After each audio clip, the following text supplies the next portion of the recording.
প্রথমে একটা জিনিস লক্ষ্য করেন যে যারা অধিক শিক্ষিত মানে নামি দামি ইউনিভার্সিটিতে পড়ে বা নামি দামি ইউনিভার্সিটি, বাংলাদেশের নামি দামি ইউনিভার্সিটি, সেই সমস্ত নামি দামি ইউনিভার্সিটিতে যে নৃশংস হত্যাকাণ্ডগুলো ঘটতেছে, মব জাস্টিস আইন নিজে হাতে তুলে নিয়ে যে হত্যাকাণ্ডগুলো ঘটছে, এই হত্যাকাণ্ডের শিকার যারা, তাদের পরিবারের কি অবস্থা আপনারা দেখেছেন? যে জাহাঙ্গীরনগর বিশ্ববিদ্যালয়ের স্বামী মোল্লা হত্যাকাণ্ড, সাবেক ছাত্রলীগ নেতা, প্রেরণ সম্পাদক ছিলেন তিনি, সাংগঠনিক সম্পাদক, সাবেক, তাও কিন্তু বর্তমান কোনো না, রানিং না, সাবেক একজন নেতা।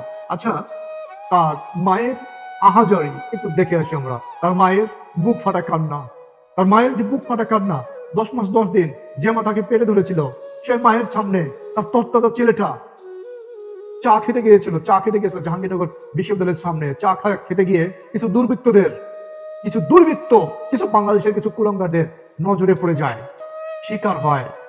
দেখেন সে মায়ের আত্মনাদ একটু দেখেন।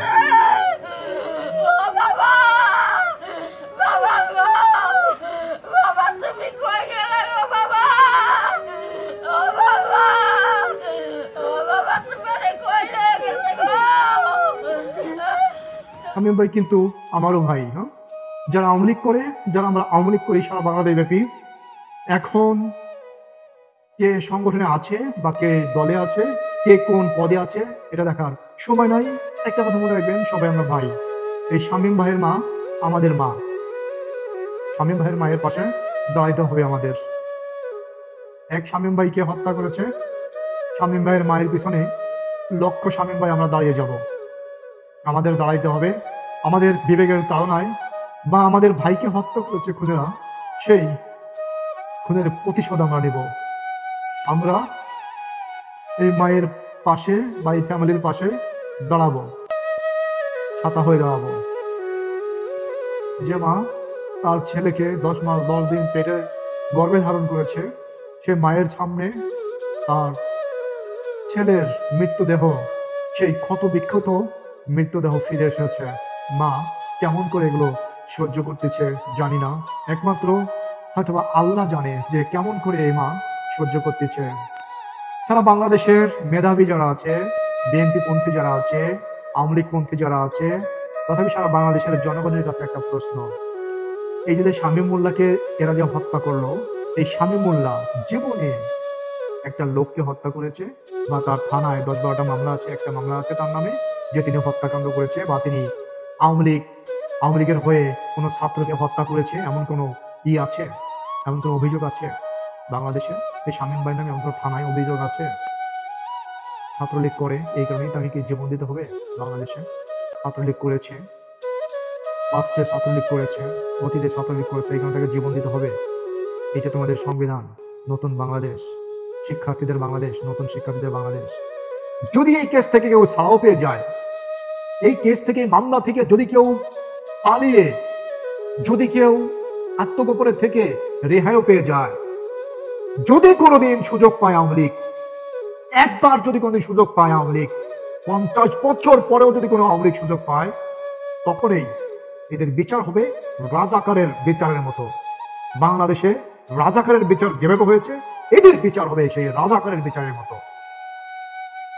বাংলাদেশে যে মব জাস্টিস যেগুলো হচ্ছে, প্রতিটা এলাকায় মব জাস্টিস যেগুলো হচ্ছে, এগুলো খোঁজ খবর নিয়ে দেখলে যে বাংলাদেশে পাকিস্তান পিরিয়ডেও এইভাবে এই ধরনের মব জাস্টিস, এই ধরনের হত্যাকাণ্ড হয়নি। পাকিস্তান সেনারা কি করেছে? এনেছে, লাইনে দাঁড়িয়ে ফায়ার করে দিয়েছে, আমরা শুনেছি, গল্প শুনেছি, আমরা বই থেকে পড়েছি। কিন্তু এই হায়নারা, নতুন বাংলাদেশের নতুন হায়নারা, তারা কি করতেছে? 50-60 জনে মিলে একজনকে পিটিয়ে মেরে ফেলতেছে, 10-12 জনে মিলে একজনকে পিটিয়ে মেরে ফেলতেছে। নতুন হায়নারা চায় না কোনো খুন খারাপি চায় না। কিন্তু এই সমস্ত ঘটনা, এই সমস্ত কাণ্ডকাহিনী দেখলে, এই সমস্ত নৃশংস, এই সমস্ত অমানবিকতা দেখলে এবং হিংস্রতা দেখলে রক্ত ঠিক থাকে না, আগুন ধরে যায় রক্তে। যে মানুষকে এইভাবে কোনো প্রমাণ ছাড়া, কোনো অন্যায় ছাড়া পিটিয়ে হত্যা করে ফেলতে পারে। ইউনিভার্সিটির প্রশাসন, জাহাঙ্গীরনগর ইউনিভার্সিটির যে প্রশাসন আছে, তাদের প্রতি ধিক্কার জানাই যে তারা একটা ব্যবস্থা নিতে পারে, তারা একটা ছাত্রের, একটা মানুষের জীবন বাঁচাইতে পারে নাই। তারা শত শত লক্ষ লক্ষ ছাত্র ছাত্রীকে আবার সিকিউরিটি প্রদান করবে। কিভাবে সিকিউরিটি প্রদান করবেন জানি না। এই বাংলাদেশ, নতুন বাংলাদেশ, এই বাংলাদেশে কি হচ্ছে সব আশ্চর্য হয়ে যাচ্ছে। আমার মনে হয় শতাব্দীর শ্রেষ্ঠতম হত্যাকাণ্ড হচ্ছে এই বাংলাদেশে। প্রতিটা হত্যাকাণ্ড যদি আপনারা বিচার করেন না, এই ধরনের হত্যাকাণ্ড বাংলাদেশে হয় নাই, খুব কম হয়েছে। আপনারা বলেন যে 16 বছরে অপরাজনীতি, 16 বছর অপরাজনীতির ফলাফল, এই সমস্ত কথা যারা বলে তাদের মুখে জুতা দিয়ে বাড়ি মারতে হবে, তাদের মুখে একদম জুতা দিয়ে বাড়ি মারতে হবে। এই ঘটনার পরে যারা এই কথা বলে যে এগুলো অপরাজনীতি, শেখ হাসিনার অপরাজনীতির ফলাফল, তাদের মুখে জুতা দিয়ে জোরে বাড়ি মারতে হবে। অপরাজনীতির ফলাফল এই বিশ্ববিদ্যালয়, ঢাকা ইউনিভার্সিটিতে তুফাজ্জলকে হত্যা করা, এটা অপরাজনীতির ফলাফল? এটা অপরাজনীতির ফলাফল না। এটা বাংলাদেশে কোনো শাসন নাই, বাংলাদেশে কোনো প্রশাসন নাই, বাংলাদেশে কোনো আইন নাই বর্তমান, সেটার প্রতিফলন। এটা হলো সেটার প্রতিফলন। এইভাবে অনেক ঘটনা, এইভাবে অনেক হত্যাকাণ্ড বর্তমান ঘটে যাচ্ছে বাংলাদেশে। সব হত্যাকাণ্ড কিন্তু মিডিয়ায় আসে না, সবগুলো হত্যাকাণ্ড কিন্তু মিডিয়ায় আসতেছে না। হয়তোবা দুই একটা যেগুলো একদম নৃশংস, মানে একদম মানবিকতা একদম সম্পূর্ণ একদম বিধ্বস্ত হয়েছে, ধ্বংস হয়েছে, এই সমস্ত হত্যাকাণ্ড গুলো মানুষের চোখের সামনে আসতেছে। আর অগোচরে রয়ে যাচ্ছে শত শত হত্যাকাণ্ডের ইতিহাস। অপশাসন, এই উপদেষ্টারা এই সমস্ত হত্যাকাণ্ডের দায়ভার কখনো এড়াইতে পারে না। তারা বাংলাদেশের দায়িত্ব নিয়েছে, বাংলাদেশের মানুষের সিকিউরিটি দিতে যদি না পারে, সিকিউরিটি দিতে যদি ব্যর্থ হয়, এই সমস্ত হত্যাকাণ্ডের দায়ভার এই সমস্ত তথাকথিত উপদেষ্টাদের নিতে হবে। ইন ফিউচারে, ভবিষ্যতে এই সমস্ত হত্যাকাণ্ডের দায়ভার নিতে হবে। আমি ভাই কথা বলতেছি, আমি সামান্য একজন সাধারণ মানুষ। আমি এমন সাধারণ মানুষ যে সত্যকে সত্য বলবো, মিথ্যাকে মিথ্যা বলবো, সত্যকে সত্য বলতে গিয়ে মৃত্যুবরণ করবো, তবু ওটাকে কখনোই মিথ্যা বলবো না। আর মিথ্যাকে মিথ্যা বলে দেবো, সে আমার ভাই হয়, আমার বাপ হয়, আমার বন্ধু যে হোক না কেন, যত ঘনিষ্ঠ ব্যক্তি হোক না কেন, মিথ্যাকে মিথ্যা বলে যাব সব সময়, সব জায়গায়। এই সমস্ত হত্যাকাণ্ডের তীব্র নিন্দা এবং প্রতিবাদ জানাই। তবে আওয়ামী লীগের ভাই বোনদের প্রতি আকুল আবেদন থাকবে। মাসুদ ভাই, সেই রাজশাহীর মাসুদ ভাই, পঙ্গু মাসুদ ভাইকে হত্যা করেছিল দানবেরা, সেই শিবিরের সেই দানবেরা, রক্কাটা শিবিরের সেই দানবেরা।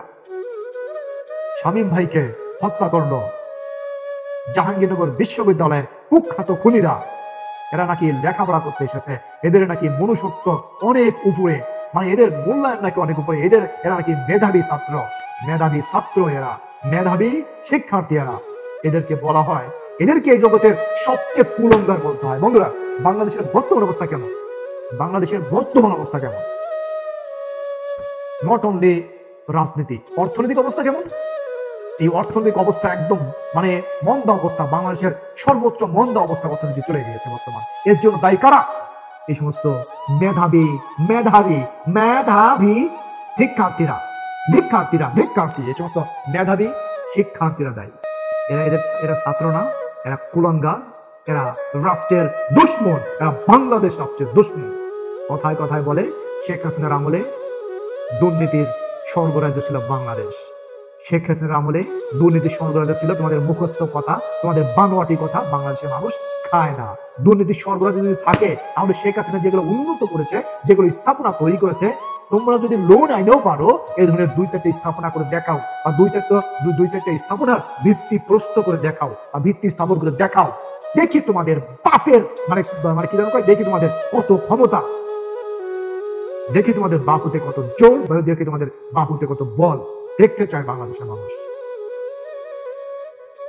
আওয়ামী লীগের ভাই বোনদের সবার প্রতি আমার রিকোয়েস্ট থাকবে, সবার প্রতি অনুরোধ থাকবে, এই শামীম ভাই, বাংলাদেশের আওয়ামী লীগের যত লোকজন আছে সবাইকে, আমরা যারা আওয়ামী লীগের আছি সবাই আমরা ভাই ভাই। এক ভাইয়ের বিপদে এক ভাই এগিয়ে যেতে হবে, এক ভাইয়ের বিপদে এক ভাই সাহায্য করতে হবে, যে কোনো ভাবে সাহায্য করতে হবে। এই যে শামীম ভাই মারা গিয়েছে, শামীম ভাই পরিবারের পাশে আমরা সবাইকে দাঁড়াতে হবে আওয়ামী লীগের। মাসুদ ভাই মারা গিয়েছে, মাসুদ ভাই পরিবারের সামনে সবাই দাঁড়াইতে হবে আওয়ামী লীগের। আমার বোনরা মারা গিয়েছে, আমাদের বোনদের, ছাত্রলীগের বোনদের মেরে ফেলেছে, অনেক ছাত্রলীগের বোনদের মেরে ফেলেছে, ছাত্রলীগের অনেক ভাইদের মেরে ফেলেছে, যুবলীগের অনেক ভাইদের মেরে ফেলেছে, আওয়ামী লীগের অনেক ভাইদের মেরে ফেলেছে। সবাই এই সমস্ত পরিবারের পাশে দাঁড়াইতে হবে। প্লিজ এই সমস্ত পরিবারের পাশে দাঁড়ান আপনারা।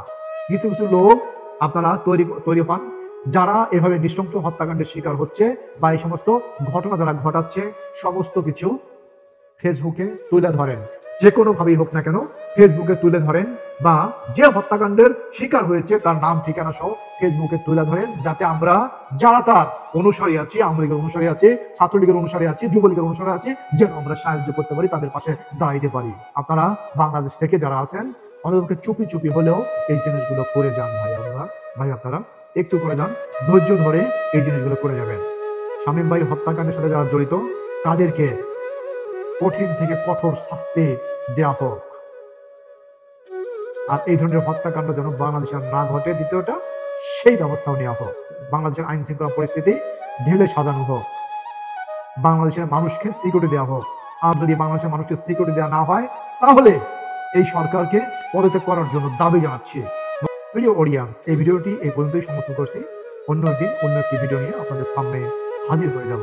এবং যদি এই ভিডিওতে যদি কোনো কথাবার্তায় ভুল বেয়াদবি হয়ে থাকে ক্ষমা সুন্দর দৃষ্টি দেখবেন। সবাই ভালো থাকবেন। আসসালামু আলাইকুম।